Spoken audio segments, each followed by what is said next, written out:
Nah, jadi selama 2 minggu terakhir, kita hanya bahas kronologis peristiwa pembuangan orang Israel ke Babel. Jadi semoga beberapa hal yang kita bahas minggu lalu ada yang ingat. Nah, hari ini kita mau lanjut. Umat Israel dibuang ke Babel, ditawan ke Babel dalam 3 periode. Pembuangan pertama itu 605 tahun 605 sebelum Masehi. Itu yang dibawa bangsawan sama keturunan-keturunan raja. Itu ada dicatat di Daniel 1 ayat 2 dan 3. Nah, di situ dicatat ayat 3, lalu raja bertitah kepada Aspenas, kepala istananya, untuk membawa beberapa orang Israel yang berasal dari keturunan raja dan dari kaum bangsawan. Dari antara orang-orang ini, Daniel yang masih muda itu dibawa, Nabi Daniel. Pada penawaran kedua, itu yang diangkut itu pahlawan-pahlawan, para panglima, para tukang dan pandai besi. Terus yang pada pembuangan yang ketiga, kalau di pembuangan kedua dicatat begini, juga semua tukang dan pandai besi tidak ada yang ditinggalkan kecuali orang-orang lemah dari rakyat negeri. Jadi sebenarnya ketika pembuangan kedua, yang sisa itu adalah orang-orang yang lemah. Orang-orang yang dianggap lemah, dianggap nggak berguna, itu ditinggalin. Pada pembuangan ketiga, dicatat ayat 12, hanya beberapa orang miskin dari negeri itu ditinggalkan oleh kepala pasukan pengawal itu untuk menjadi tukang-tukang kebun anggur dan peladang-peladang. Jadi pada pembuangan ketiga, ketika mereka mengangkat yang ketiga kalinya, minggu lalu kita bahas ya, itu kan Yerusalem dihancurin, bait suci dibakar. Dan semua orang diangkut, kecuali hanya orang-orang yang miskin. Oke, sebentar ya.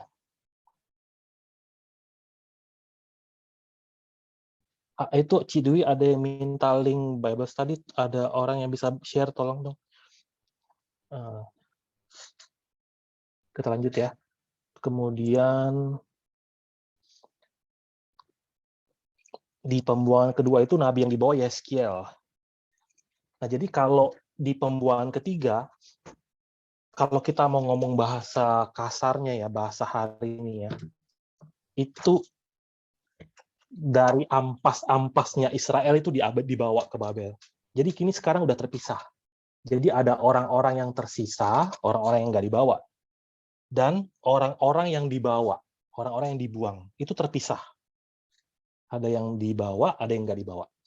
Kita akan lihat yang dibawa dulu.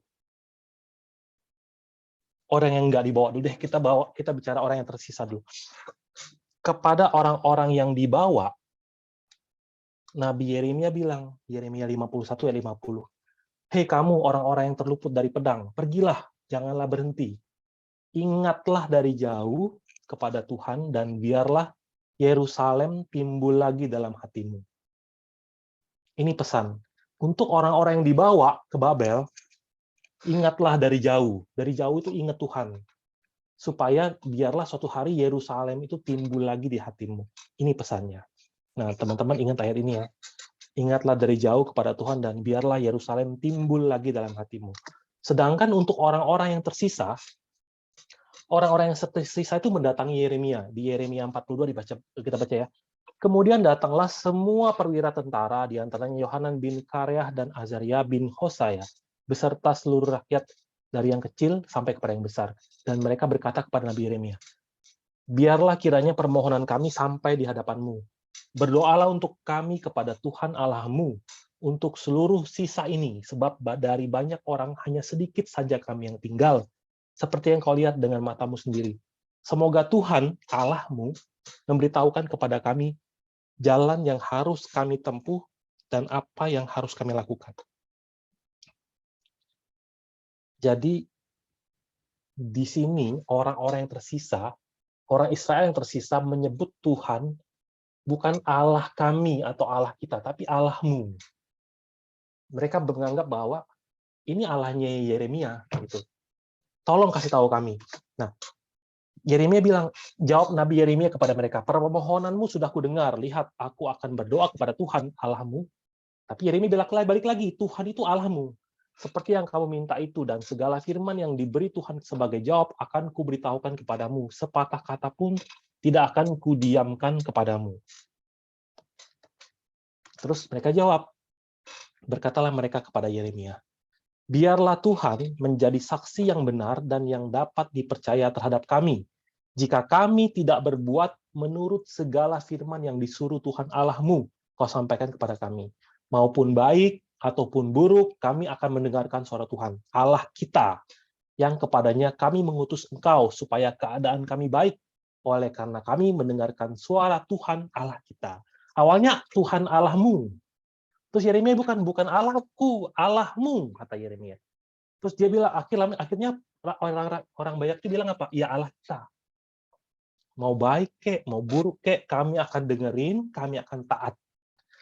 Lalu Yeremia ngomong, nanti teman-teman bisa baca secara lengkap Yeremia 42. Lalu Yeremia memanggil Yohanan bin Karea dan semua perwira tentara yang ada bersama-sama dengan dia, dan seluruh rakyat dari yang kecil sampai kepada yang besar. Berkatalah ia kepada mereka, beginilah firman Tuhan Allah Israel yang kepadanya kamu telah mengutus aku untuk menyampaikan permohonanmu ke hadapannya. Jika kamu tinggal tetap di negeri ini, maka aku akan membangun dan tidak akan meruntuhkan kamu. Akan membuat kamu tumbuh dan tidak akan mencabut kamu, sebab aku menyesal telah mendatangkan malapetaka kepadamu.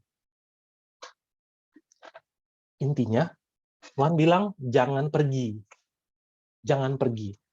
Dan kalau kamu pergi, tetapi jika kamu tidak mau mendengarkan suara Tuhan Allahmu, dengan mengatakan kami tidak mau tinggal di negeri ini, sebab pikirmu, tidak, kami mau pergi ke Mesir, ke negeri Mesir, di mana kami tidak akan mengalami pertempuran, tidak akan mendengar bunyi sangkakala, dan tidak akan menderita kelaparan. Di sanalah kami akan tinggal. Maka dengarkanlah sekarang firman Allah, hai sisa Yehuda. Beginilah firman Tuhan semesta alam, Allah Israel, jika kamu sungguh-sungguh berniat hendak pergi ke Mesir, dan memang kamu pergi dan tinggal sebagai orang asing di sana, maka pedang yang kamu takuti itu akan menimpa kamu di negeri Mesir. Dan kelaparan yang kamu gentarkan itu tidak putus-putusnya mengejar-ngejar kamu di Mesir, sampai kamu mati di sana.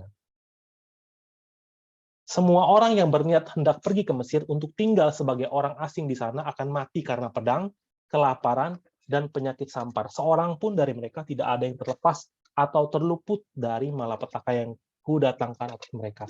Nanti kalau baca lagi ayat-ayat selanjutnya, setelah dikatakan begini, nanti Yeremia ulangi sekali lagi. Benar-benar jangan ke Mesir. Tinggallah di sini. Dan segala macam ancaman ini diulangi sekali lagi.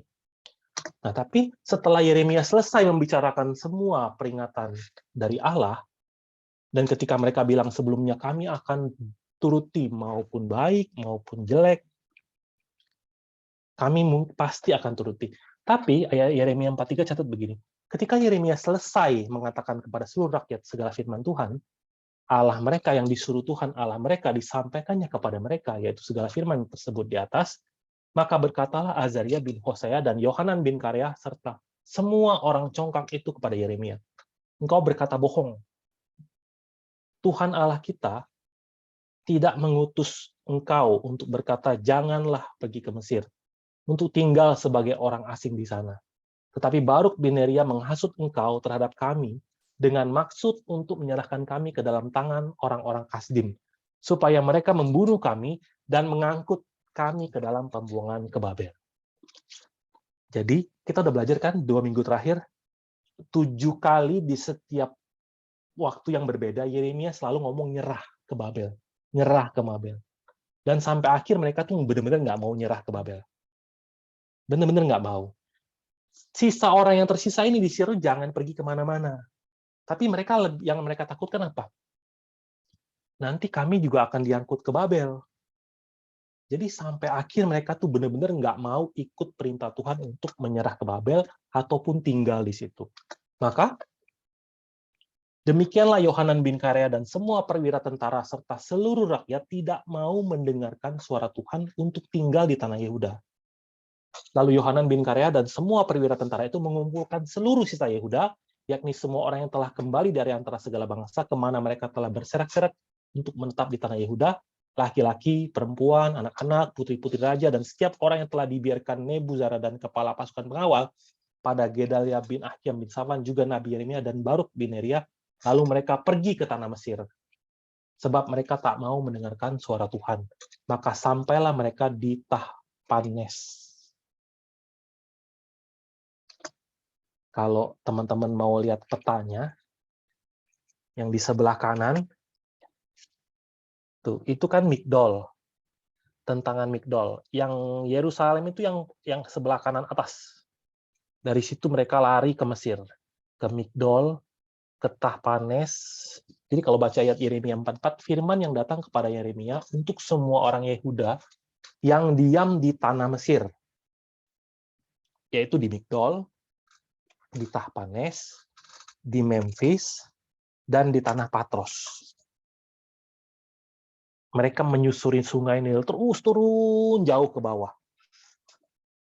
Betapa jauhnya mereka lari dari Mesir. Sampai ke ujung Mesir. Jadi, sekarang kita mau renungin ya. Komunitas ini adalah komunitas yang pertama-tama bangsawannya diambil. Keturunan rajanya diambil. Orang-orang muda yang cakapnya itu dibawa. Kemudian komunitasnya yang sisa itu para tukang-tukangnya, para ahli-ahlinya, para pahlawannya itu juga diambil. Kalau kita lihat Israel sebagai satu individu atau satu orang, kalau kita lihat hidup orang ini ya, kita jangan lihat ini sebagai satu negara, tapi kita lihat ini sebagai satu negara, satu orang, satu pribadi. Ini adalah satu orang yang benar-benar dihajar habis-habisan.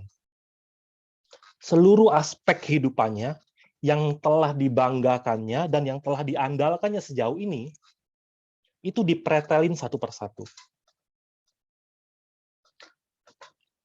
Reaksi mereka gimana? Tuhan itu sedang memperlihatkan kepada kita hari ini, lewat pembahasan kita, kenyataan pahit yang tersembunyi. Sebelum pembuangan ke Babel, kita tahu ada ketidakpercayaan di antara orang Israel. Tapi seberapa dalam ketidakpercayaan itu mengakar? Kalau nggak sadar, nggak tahu, hanya akan mengukur tanpa hikmat. Sambil berkata, kan aku manusia kan, manusia biasa. Manusia biasa itu ya pasti berdosa. Wajar kalau masih berdosa. Manusia, mana ada manusia sempurna.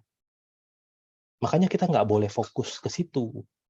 Kita harus fokus kepada kebaikan apa yang bisa kita lakukan, perbuatan kasih apa yang bisa kita lakukan. Fokusnya ke situ, jangan fokus ke jeleknya diri kita. Sebagian orang berkata seperti itu. Jadi, seluruh kehidupannya tidak ada di dalam hati keinginan untuk sadar. Seberapa dalam dosa, seberapa dalam tenggelam dalam dosa. Sambil berkata hal-hal yang tadi,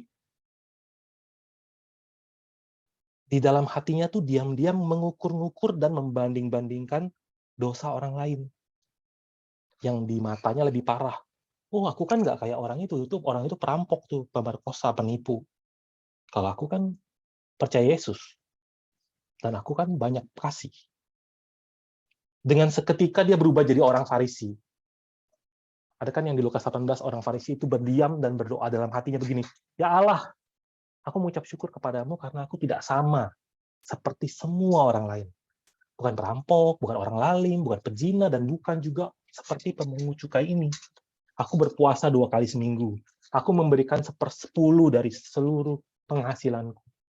Nah, sambil di dalam hati, mengukur-ngukur perbuatan kasih yang perbuatan ibadah yang dilakukan, tidak ada aspek dalam kehidupannya yang mau mengerti. seberapa jauh aku berdosa.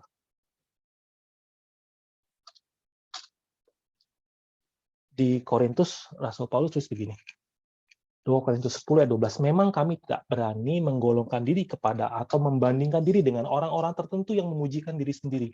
Mereka mengukur dirinya dengan ukuran mereka sendiri dan membandingkan dirinya dengan diri mereka sendiri. Alangkah bodohnya mereka. Sambil malam-malam sambil mengingat-ingat dirinya, sambil berpikir, untung aku percaya Yesus, jadi aku benar-benar jadi orang baik sekarang. Nggak kayak orang lain. Amsal 28 memperingatkan kita bahwa siapa yang percaya kepada hatinya sendiri adalah orang bebal. Tetapi siapa berlaku dengan bijak akan selamat. Orang-orang yang tersisa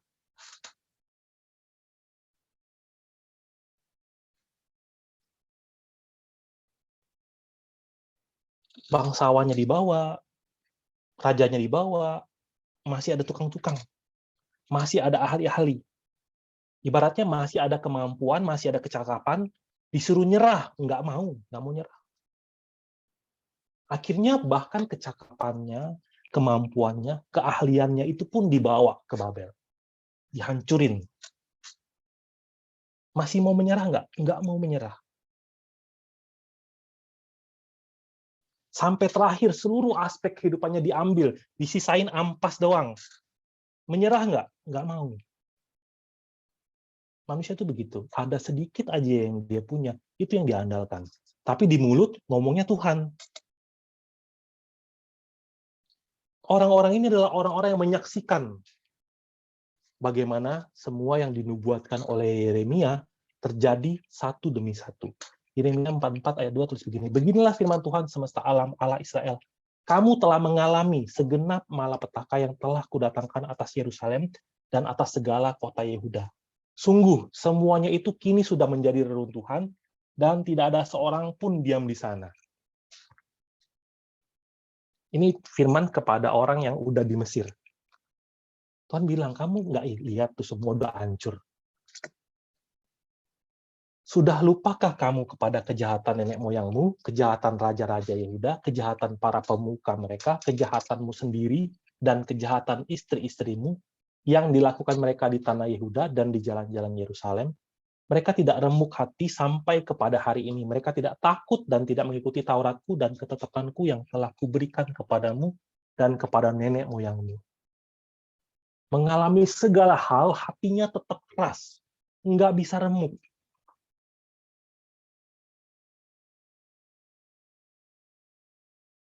Padahal semua ini kepada komunitas ini diperlihatkan pemeliharaan Allah. Diperlihatkan bagaimana sesuai dengan apa yang diperingatkan, semuanya itu terjadi. Tapi setelah mereka lihat semua, reaksi mereka malah, kita ini kena pedang, kena kelaparan, kena penyakit, itu gara-gara siapa? Gara-gara kita berhenti menyembah Ratu Sorga. Tetapi kami akan terus melakukan segala apa yang kami ucapkan, yakni membakar korban kepada Ratu Sorga dan mempersembahkan korban curahan kepadanya, seperti telah kami lakukan, kami sendiri, dan nenek moyang kami, dan raja-raja kami, dan pemuka-pemuka kami di kota-kota Yehuda dan di jalan-jalan Yerusalem. Pada waktu itu, kami mempunyai cukup makanan. Kami merasa bahagia dan tidak mengalami penderitaan. Tetapi, sejak kami berhenti membakar korban dan mempersembahkan korban curahan kepada Ratu Sorga, maka kami kekurangan segala-galanya, dan kami dihabiskan oleh pedang dan kelaparan.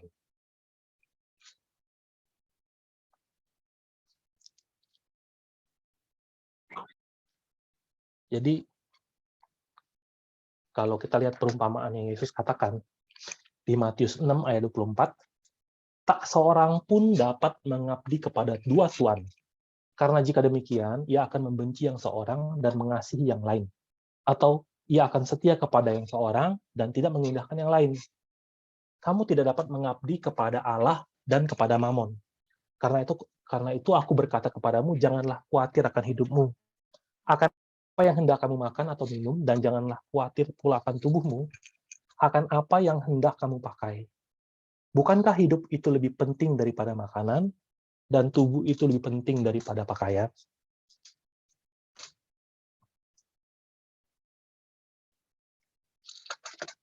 Ayat 31 kalau baca, sebab itu janganlah kamu khawatir dan berkata, apakah yang akan kami makan, apakah yang akan kami minum, apakah yang akan kami pakai.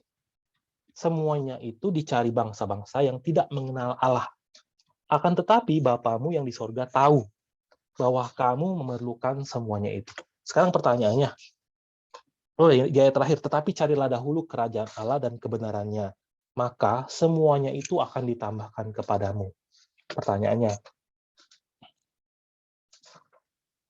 apa yang akan ditambahkan kepadamu? Apa yang mereka cari? Kalau kita renungkan orang Israel, mereka bilang, ketika kami menyembah dan memberikan korban kepada Ratu Sorga, kami, raja-raja kami, nenek moyang kami nggak pernah tuh kelaparan. Apakah mereka benar-benar mengabdi pada Ratu Sorga? Enggak kan? Tuhan mereka tuh perut mereka kan? Kayak Filipi 3 ayat 19. Tuhan mereka tuh perut mereka. Ratu Sorga tuh cuman suatu peralatan atau media yang secara luar mereka beribadah, tapi kan sebenarnya kan untuk memuaskan apa yang mereka cari.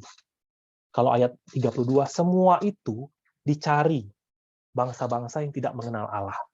Bangsa-bangsa yang tidak mengenal Allah mencari hal tentang pakaian, tentang makanan, tentang kekhawatiran akan hidup.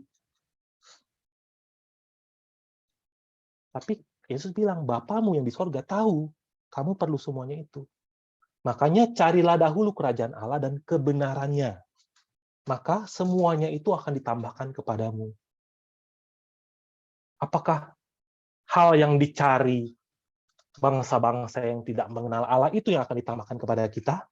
Apakah Yesus ngasih tahu perumpamaan ini untuk ngomongin itu? Di awalnya Yesus bilang, tak seorang pun dapat mengabdi kepada dua tuan.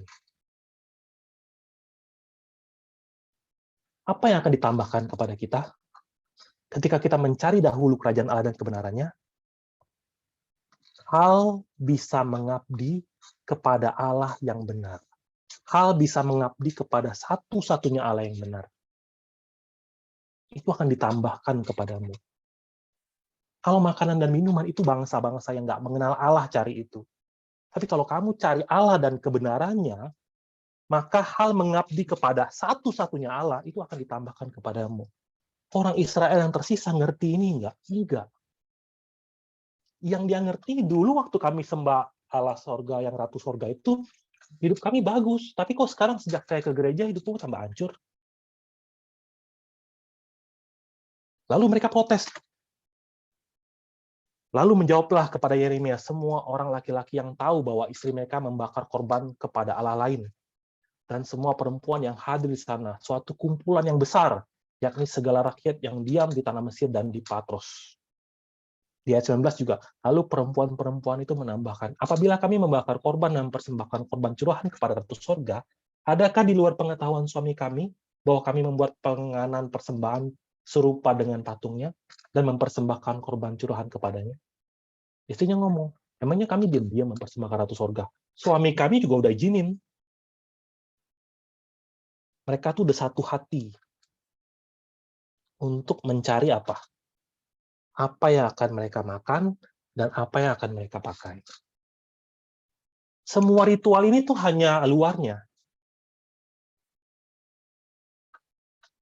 Akhirnya sampai akhir, tidak dapat mengerti bagaimana sih menyembah Allah, menyembah satu Allah, Allah yang sejati, sampai akhir nggak mengerti apa itu iman, dan sampai akhir, karena nggak ngerti apa itu iman, nggak ngerti hidup sesuai iman itu seperti apa.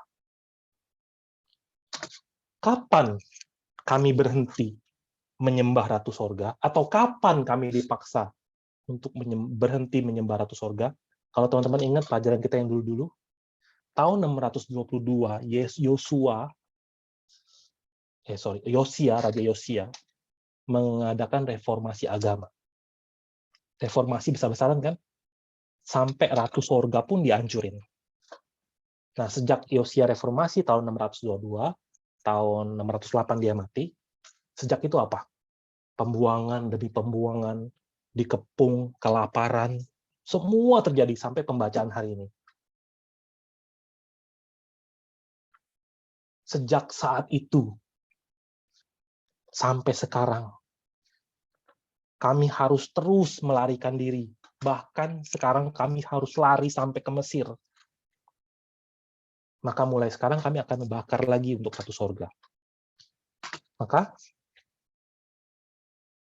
Tuhan udah peringatin. Lalu katakanlah kepada mereka, beginilah firman Tuhan semesta alam, Allah Israel. Sesungguhnya aku mengutus orang untuk menjemput Nebukadnezar Raja Babel, hambaku itu, supaya ia mendirikan tahtanya di atas batu-batu yang telah kusuruh sembunyikan ini, dan membentangkan permandadi kebesaran di atasnya.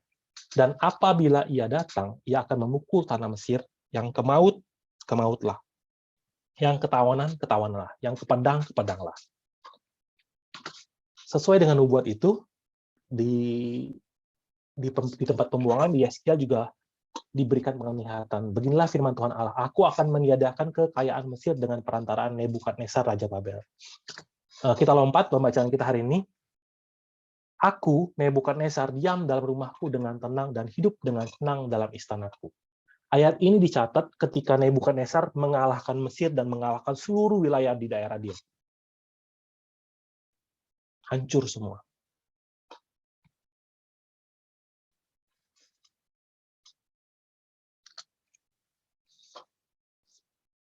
Tadi kita bahas orang-orang yang tersisa sama orang-orang yang dibuang kan. Tadi kita baru bahas orang-orang yang tersisa.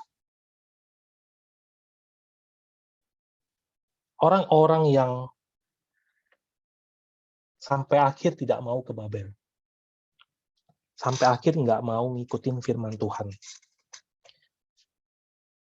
Kita bahas tadi itu bukan untuk kita duduk di sini sambil menghakimi mereka. Gila tuh orang Israel yang benar-benar parah tuh. Tapi justru untuk kita hari ini bertanya-tanya, apakah ada karakter yang seperti ini yang sebenarnya nyelip di dalam diriku yang aku nggak sadar? Apa sih yang aku sembah dan aku cari hari ini? Apakah kerajaan Allah dan kebenarannya kah? Apa Ratu Sorga kah? Apa perut? Apakah Tuhan harus perlihatkan satu lapisan demi satu lapisan dulu baru sadar? Apakah semuanya harus Tuhan hancurin dulu baru sadar? Ini bikin kita berpikir.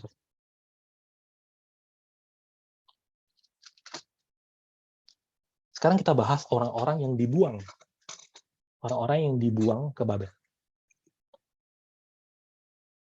Pada tahun ke-30 dalam bulan yang keempat, pada tanggal 5 bulan itu, ketika aku bersama-sama dengan para buangan berada di tepi sungai Kebar, terbukalah langit dan aku melihat penglihatan tentang Allah.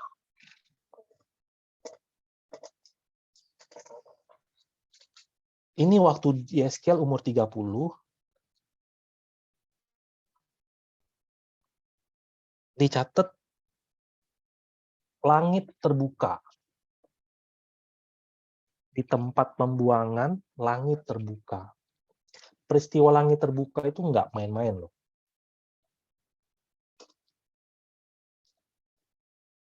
Menunjukkan bahwa Allah ada di situ, bersama dengan mereka. Langit terbuka di tempat pembuangan. Kemudian, ini kan pembuangan kedua kan. Ketika orang-orang yang dibuang ketiga datang, bergabung, akhirnya apa? Kan minggu lalu kita bahas, Yeskiel kan menubuatkan dengan bentuk tindakan kan. Orang-orang bikin, ini orang ngapain sih? Makan kok menggigil, tiba-tiba harus masak makanan pakai tai, bolongin tembok, menghentak-hentakan kaki, menunjuk-nunjuk. Ini orang gila atau gimana sih? Tapi ternyata ketika pembuangan ketiga datang dan mereka berkumpul, Akhirnya orang-orang pembuangan ketiga ini menjadi apa? Menjadi orang-orang yang menyaksikan apa yang terjadi di Yerusalem. Oh, ternyata orang yang ini yang kita anggap gila selama ini, si Yeskiel ini, ternyata dia tuh bukan gila, tapi dia bernubuat dengan tubuhnya. Dan sesuai dengan apa yang dia perlihatkan kepada kita di Babel, ternyata itu yang terjadi di Yerusalem. Mungkin kalau dia mau ngomong sekarang, kita mungkin akan dengerin. Kepada umat-umat di Babel, teguran demi teguran diperlihatkan. Kita baca satu-satu ya. Ini hanya beberapa. Yeskiel 20. Padamu ayah dan ibu dihina, dan di tengah-tengahmu orang melakukan pemerasan terhadap orang asing. Padamu anak yatim dan janda ditindas. Engkau memandang ringan terhadap hal-hal yang kudus bagiku, dan hari-hari sabatku kau najiskan. Pada hakikatnya apa yang dia omongin Yeskiel di tempat pembuangan adalah apa yang diperingatkan oleh nabi demi nabi bertahun-tahun ketika mereka masih belum dibuang. Lanjut. Padamu berkeliaran orang-orang pemfitnah dengan maksud mencurahkan darah dan orang makan daging persembahan di atas gunung-gunung. Kemesuman dilakukan di tengah-tengahmu. Padamu orang menyingkapkan aurat istri ayahnya dan memperkosa perempuan pada waktu cemar kainnya yang menajiskannya. Yang satu melakukan kekejian dengan istri sesamanya, dan yang lain menajiskan menantunya perempuan dengan perbuatan mesum. Orang lain lagi memperkosa saudaranya perempuan, anak kandung ayahnya. Padamu, orang menerima suap untuk mencurahkan darah. Engkau memungut bunga uang, atau mengambil riba, dan merugikan sesamamu dengan pemerasan. Tetapi aku kau lupakan, demikianlah firman Tuhan Allah. Sungguh, aku bertepuk tangan mengenai keuntunganmu yang haram yang kau dapati, dan mengenai darah yang dicurahkan di tengah-tengahmu. Aku akan menyerahkan engkau di antara bangsa-bangsa dan menghamburkan engkau ke semua negeri, dan aku akan mengikis kenajisanmu daripadamu. Maka engkau akan dinajiskan di hadapan bangsa-bangsa karena kesalahanmu sendiri, dan engkau akan mengetahui bahwa akulah Tuhan. Teguran demi teguran yang sangat menyakitkan diberitakan oleh Yeskiel di tempat pembuangan.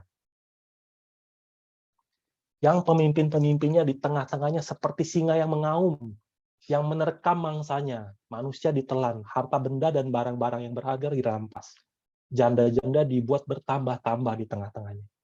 Imam-imamnya memperkosa hukum Tauratku dan menajiskan hal-hal yang kudus bagiku. Mereka tidak membedakan antara yang kudus dengan yang tidak kudus. Tidak mengajarkan perbedaan yang najis dengan yang tahir. Mereka menutup mata terhadap hari-hari sabatku, demikianlah aku dinajiskan di tengah-tengah mereka. Pemuka-pemukanya di tengah-tengahnya adalah seperti serigala-serigala yang menerkam mangsanya dalam kehausan akan darah, yang membinasakan orang-orang untuk menguntungkan diri sendiri secara haram. Dan nabi-nabinya mengoles mereka dengan kapur, dengan melihat penglihatan yang menipu, dan memberi tenungan bohong bagi mereka. Nabi-nabi itu berkata, beginilah firman Tuhan Allah. Tetapi Tuhan tidak berfirman. Penduduk negeri melakukan pemerasan dan perampasan. Menindas orang sengsara dan miskin, dan mereka melakukan pemerasan terhadap orang asing bertentangan dengan hukum. Hari ini kita coba dengar apa yang Yeskiel sampaikan di situ sebagai kalimat yang disampaikan kepada kita hari ini. Dulu, waktu mereka masih di dalam kerajaan Yehuda Selatan atau Israel Utara, di tengah kemegahan mereka, apakah ketika mereka diperingati seperti ini mereka mau dengar?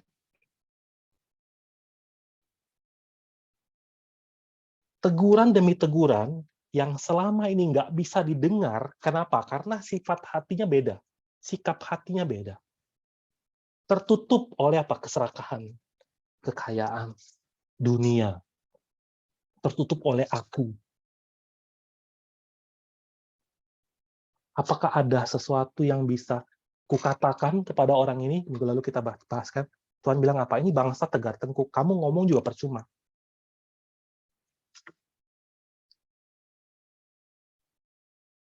Lalu firman-Nya kepadaku, bernubuatlah mengenai tulang-tulang ini, dan katakanlah kepadanya, hai tulang-tulang yang kering, dengarlah firman Tuhan. Beginilah firman Tuhan Allah kepada tulang-tulang ini, aku memberi nafas hidup di dalammu supaya kamu hidup kembali.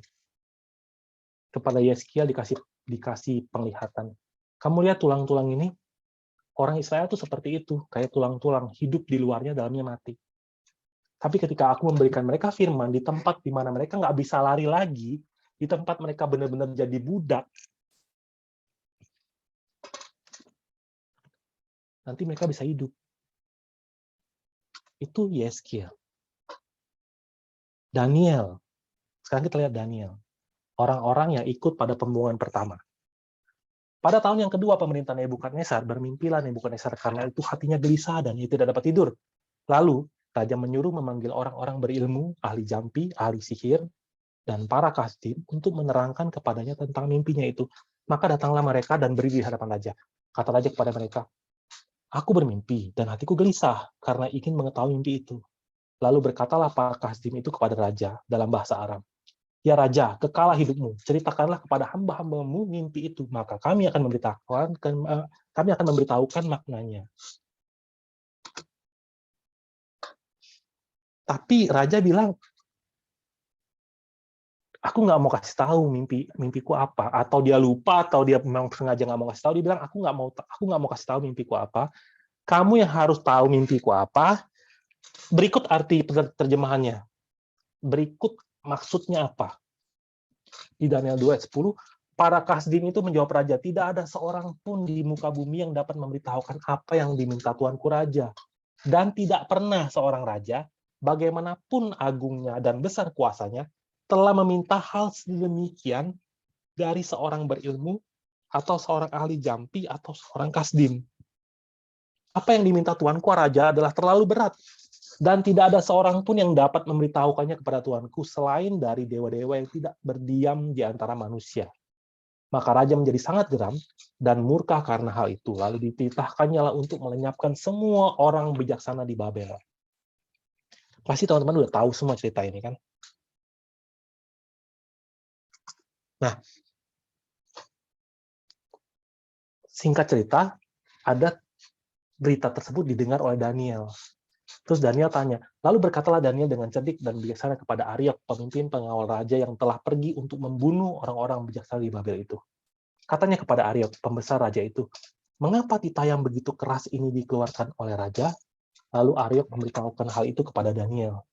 Maka Daniel menghadap raja dan meminta kepadanya supaya ia diberi waktu untuk memberitahukan makna itu kepada raja. Kita minggu depan akan bahas ini ya, mimpi Nebukadnezar. Jadi Tuhan tunjukkan kepada Daniel mimpinya Nebukadnezar apa, berikut artinya. Dan gara-gara itu, sujudlah Raja Nebukadnezar serta menyembah Daniel, juga dititahkannya mempersembahkan korban dan bau-bauan kepadanya. Berkatalah Raja kepada Daniel, sesungguhnya Allahmu itu Allah yang mengatasi segala Allah dan yang berkuasa atas segala raja, dan yang menyingkapkan rahasia-rahasia. Sebab engkau telah dapat menyingkapkan rahasia itu. Lalu Raja memuliakan Daniel, dianugerahinya lah dengan banyak pemberian yang besar, dan dibuatnya dia menjadi penguasa atas seluruh wilayah Babel, dan menjadi kepala semua orang bijaksana di Babel. Atas permintaan Daniel, Raja menyerahkan pemerintahan wilayah Babel itu kepada Sadrak, Mesak, dan Abednego. Sedang Daniel sendiri tinggal di istana raja. Lewat pemeliharaan Allah, ini peristiwa yang terjadi baru 3 tahun Daniel dibuang. Ini menunjukkan bagaimana Allah meninggikan umatnya di hadapan bangsa-bangsa kafir. Jadi Allah kasih lihat, orang-orang yang dibuang ke Babel, Allah yang jaga. Karena mereka taat pada firman, Allah yang akan meninggikan. Daniel ini adalah salah satu tokoh yang lahir dari reformasi Yosia. Enak kan jadi orang yang hebat di situ? Terus kita bisa bilang hari ini, Tuhan kalau aku dibuangnya kayak Daniel sih, aku juga mau. Dibuang, ditaruh di istana raja, terus punya hikmat 10 kali lipat, siapa yang nggak mau? Nah, sekarang kita lihat Daniel 3.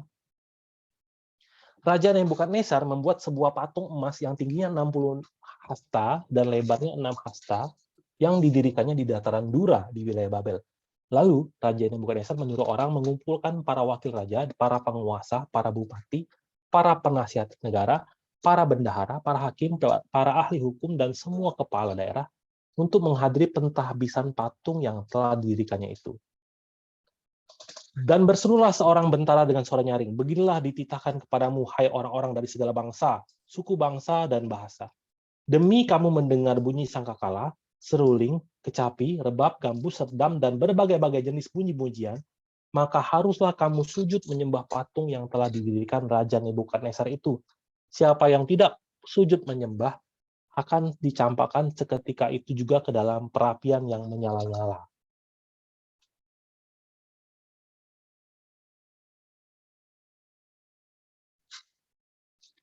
Daniel 3, Daniel 2 kan melihat bagaimana Allah meninggikan Daniel.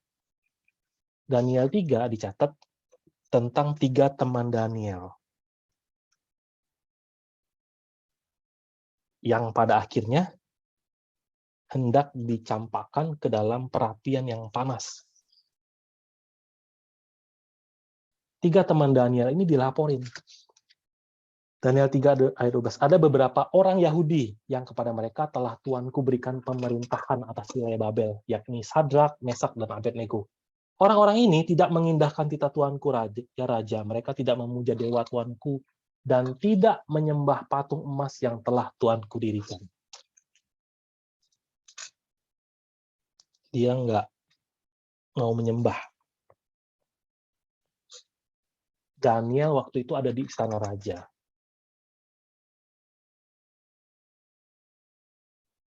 Tiga orang ini ada di dataran Dura. Dan padahal di Daniel 3 dituliskan, Daniel 3 ayat 5 itu, kalau ada suara yang alat musik bermacam-macam ini, harus sujud ke patung itu. Daniel 1 ayat 17, Daniel 1 ayat 19, itu menceritakan tentang betapa besarnya hikmat. Kepada keempat orang muda itu Allah memberikan pengetahuan dan kepandaian tentang berbagai-bagai tulisan dan hikmat. Sedang Daniel juga mempunyai pengertian tentang berbagai-bagai penglihatan dan mimpi. Ketika raja bercakap-cakap dengan mereka, dicatat ini, raja bercakap-cakap dengan mereka, dan di antara mereka sekalian itu tidak didapat yang setara dengan Daniel, Hananya, Misael, dan Azaria. Ini nama mereka sebelum diganti. Maka bekerjalah mereka itu pada raja.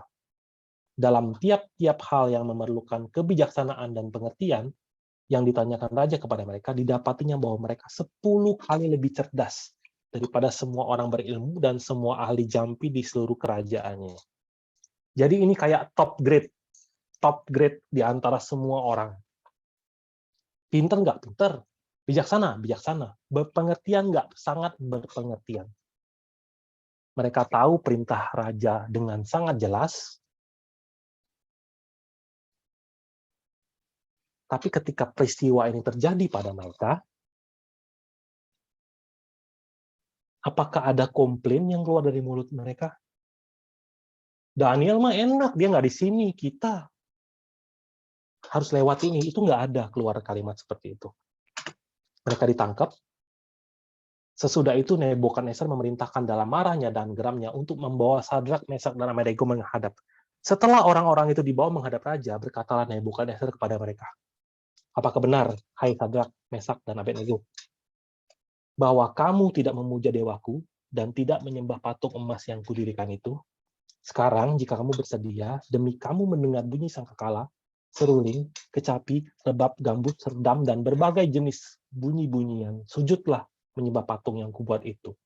Tetapi jika kamu tidak menyembah, kamu akan dicampakkan seketika itu juga ke dalam perapian yang menyala-nyala. Dan dewa manakah yang dapat melepaskan kamu dari dalam tanganku?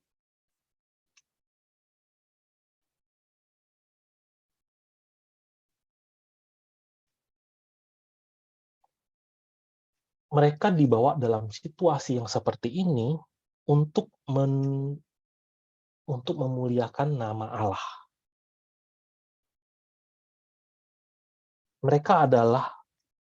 Mereka bertiga ini ya, memiliki keberanian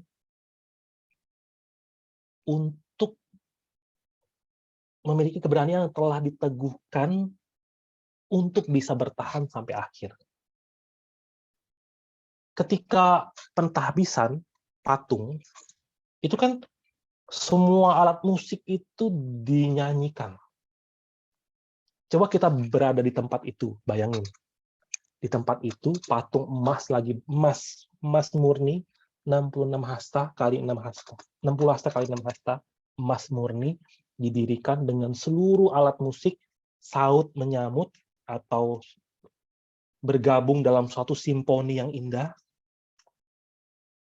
Keadaan di mana semua orang terlena,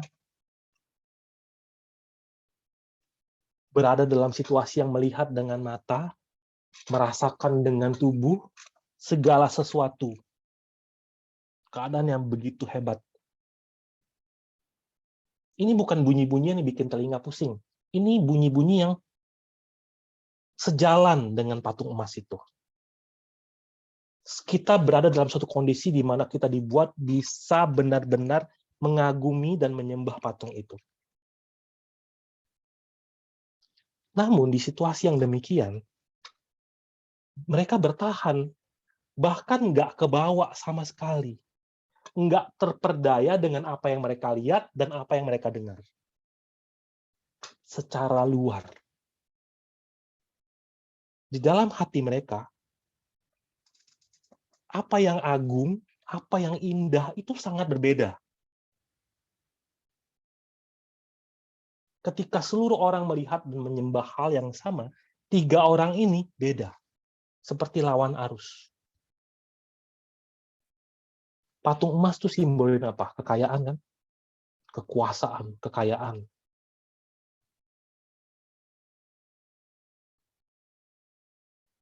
Dalam situasi seperti ini, diperlihatkanlah pilihan bagi Sadrak, Mesak, dan Abednego. Mau ngikutin Raja Nebukadnezar atau ngikutin Allah yang nggak kelihatan.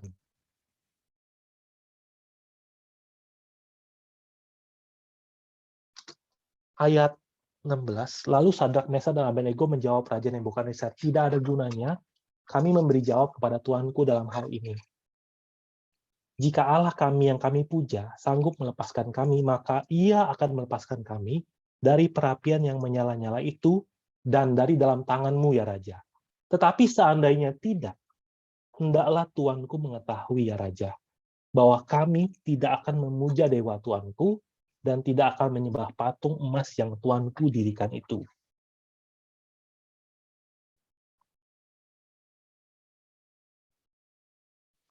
Nebukadnezar yang merasa dirinya itu sedemikian kuat untuk menjadi sandaran bagi rakyat.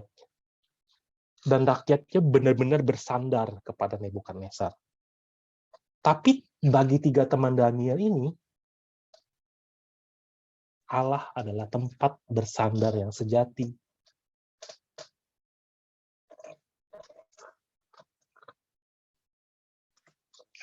Kalau kita skip ketika mereka dibakar, ternyata mereka nggak apa-apa, berkatalah Nebukadnezar, terpujilah Allah yang Sadrak, Mesak, dan Abednego.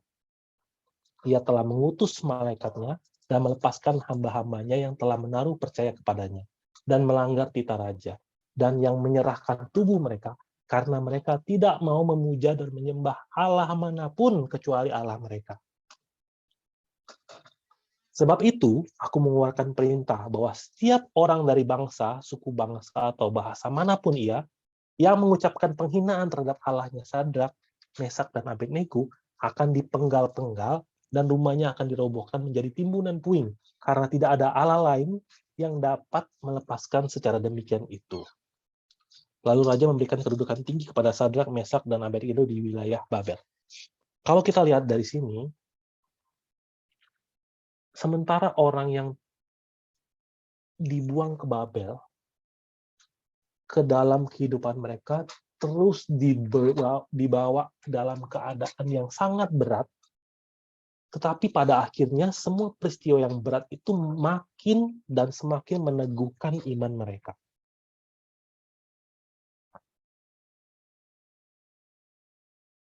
Mereka yang benar-benar takut kepada Allah dan benar-benar percaya kepada Allah, percaya bahwa Allah itu benar-benar ada. Allah itu yang mengaruniakan hidup ataupun maut, bukan patung emas dan bukan suara-suara yang di telinga itu. Mereka hidup sambil berjaga-jaga, sambil melihat Tuhan ada.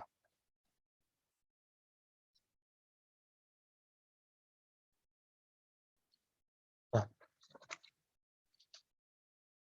sementara di tempat Daniel itu terus iman ditambahkan, di tempat Yeskiel gimana? Setelah diberi teguran-teguran.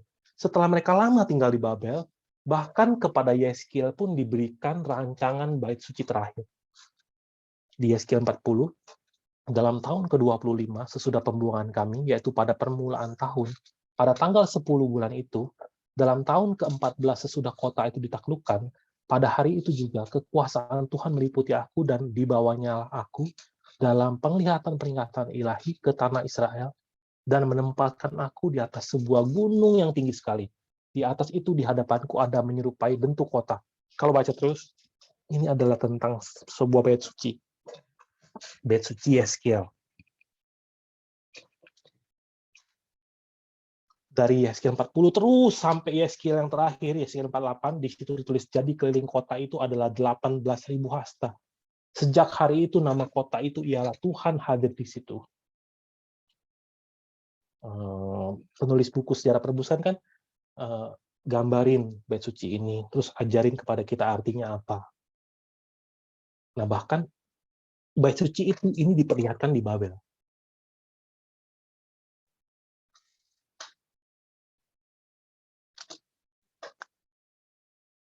Orang-orang yang tersisa sama orang-orang yang dibuang.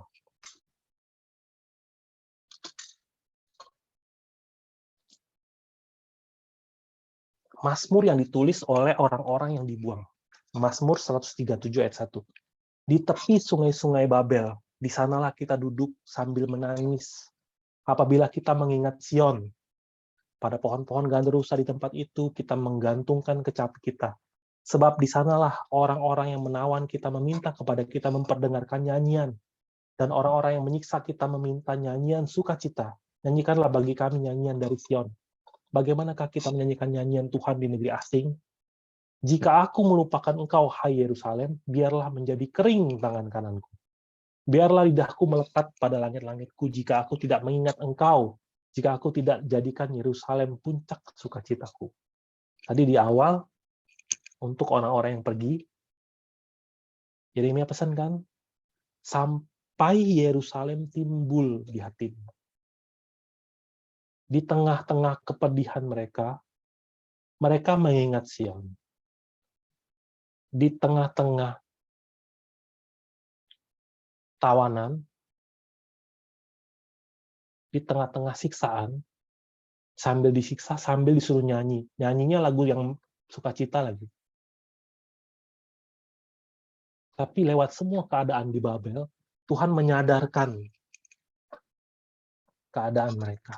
Kalau ingat dulu waktu zaman Salomo, waktu Salomo mentahbiskan bait suci, ada doanya begini, apabila mereka berdosa kepadamu, karena tidak ada manusia yang tidak berdosa, dan engkau murka kepada mereka, dan menyerahkan mereka kepada musuh, sehingga mereka diangkut tertawan ke negeri musuh yang jauh atau yang dekat, dan apabila mereka sadar kembali dalam hatinya di negeri tempat mereka tertawan, dan mereka berbalik dan memohon kepadamu di negeri orang-orang yang menyangkut mereka tertawan, dengan berkata, kami telah berdosa, bersalah, dan berbuat fasik. Apabila mereka berbalik kepadamu dengan segenap hatinya, dan dengan segenap jiwanya di negeri musuh yang mengangkut mereka tertawan, dan apabila mereka berdoa kepadamu dengan berkiblat ke negeri mereka yang telah kau berikan kepada nenek moyang mereka, ke kota yang telah kau pilih, dan ke rumah yang telah kudirikan bagi namamu, waktu bait suci itu didirikan, waktu ditahbiskan, Salomo doa begini,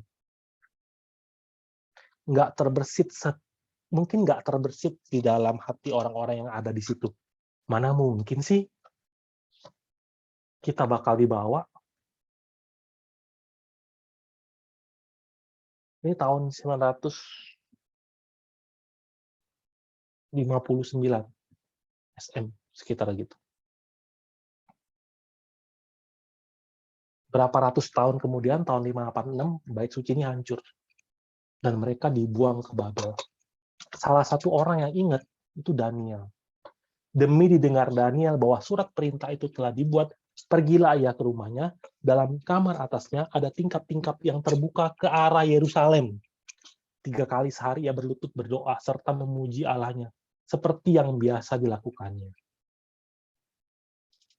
3 kali sehari dia doa, berkiblat ke Yerusalem. Dia doa, Tuhan, doa. Kita udah melihat 2 tipe. Orang yang mengikuti pikiran sendiri, sampai akhir nggak bisa ngerti. Orang yang akhirnya dipaksa mengerti. Orang yang akhirnya mengerti. Orang yang mengerti, yang dibawa lewat pembuangan, hidup di masa pembuangan sampai masa pemulangan terjadi. Ketika pemulangan terjadi, ada tokoh-tokoh hebat kan? Seperti Zerubabel. Nah, orang-orang ini dicatat dalam silsilah Yesus. Warisan iman kepada orang-orang yang mengerti itu mengalir lewat Sealtiel, ke Zerubabel, ke Abihud, Elyakim, Azor, Zadok, Hakim, Eliud, Eleazar, Matan, Yakub, sampai ke Yusuf dan Maria. 2 orang yang ketika malaikat ngomong, kamu ambil dia jadi istri. Taat. Seorang perempuan muda dibilang, nanti kamu hamil di luar nikah. Padahal nyawa taruhannya. Taat. Bagi orang-orang yang sadar dan mengerti, orang-orang ini dipakai sebagai jalur kedatangan Kristus.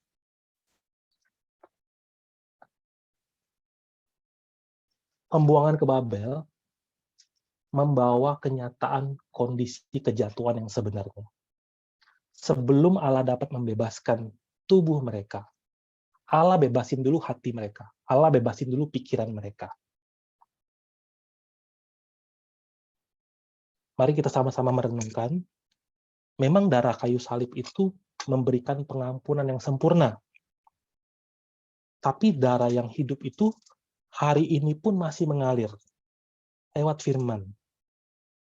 Mencoba untuk membuka selapis demi selapis. Mencoba untuk membelah tanpa memperlihatkan pikiran-pikiran kita masing-masing. Kayak yang dicatat di Ibrani 4. Semoga hari ini kita bisa menjadi orang-orang yang merenung. Apakah hidupku ini adalah seperti orang yang tertinggal, apa orang-orang yang dibuang? Apapun itu, semoga dalam kehidupan kita selalu melihat penyertaan Allah. Pada akhirnya kita bisa menjadi orang yang mengerti dan bisa dipakai untuk memuliakan Allah. Nah, pembuangan ke Babel atau Matius 1 ayat 11 itu selesai sampai di sini. Minggu depan kita akan membahas tentang penglihatan Daniel dan kronologis perubahan sejarah dunia. Ada yang mau ditanya nggak sampai segini? Sampai di sini.